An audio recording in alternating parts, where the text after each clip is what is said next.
Ils veulent séquencer le génome de Léonard de Vinci. Un projet de fou. Il s'agirait de mieux connaître le mode de vie, l'alimentation, l'apparence physique et le génome de Léonard de Vinci. Pour ce projet un peu fou, les scientifiques se baseront sur ses écrits, ses œuvres et ses restes, dont il faudra prouver l'authenticité d'abord. Récemment, des scientifiques ont étudié avec succès le génome de Richard III, des siècles après son décès. Or, comme Richard III, Léonard de Vinci est né en 1452, et tout comme lui, sa sépulture a connu des vicissitudes qui font que sa localisation exacte, supposée être au château d'Amboise, reste à prouver. Grâce au Leonardo Project, les chercheurs espèrent répondre à de nombreuses questions sur la vie du génie de la Renaissance. Pourquoi était-il si innovant, si créatif? D'où lui viennent ses talents? Il y a quelques décennies, un tel projet n'aurait pas été possible sans les techniques de séquençage actuelles. Aujourd'hui, nous savons que l'ADN peut être préservé pendant des siècles, voire plus. Dans le cas présent, il risque d'être compliqué d'avoir accès à l'ADN de Léonard de Vinci. Pourtant, Rhonda Robbie, une généticienne impliquée dans le projet, se veut optimiste. De plus en plus de techniques sont mises au point pour récupérer l'ADN de personnes qui ont touché des choses. Je pense aussi qu'il y a une possibilité de matériel biologique à l'intérieur de peintures. Le défi serait effectivement d'obtenir ce matériel sans endommager l'œuvre d'art. Les chercheurs ambitionnent de se pencher sur des œuvres du maître. En effet, Léonard de Vinci utilisait des doigts comme ses pinceaux pour peindre. C'est pourquoi il est possible de retrouver des cellules de son épiderme mélangées aux couleurs de la peinture.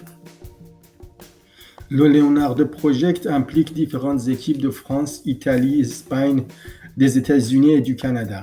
Les chercheurs présentent leur projet dans un numéro spécial de la revue Human Evolution. Ils pourront vérifier les caractéristiques physiques de Léonard d'après les données historiques, ses portraits et son supposé crâne. Ses maladies, blessures, traumatismes, habitudes alimentaires et activités physiques pourraient être étudiées d'après des traces laissées sur les os. Des restes présumés à séquencer. Les chercheurs aimeraient étudier les descendants de la famille de Léonard de Vinci.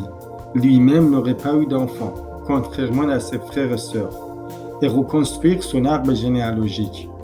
Il faudra aussi inspecter les sols d'églises italiennes pour localiser les os des membres de la famille de Léonard. Les restes de sa mère à Milan et d'autres membres de sa famille à Florence.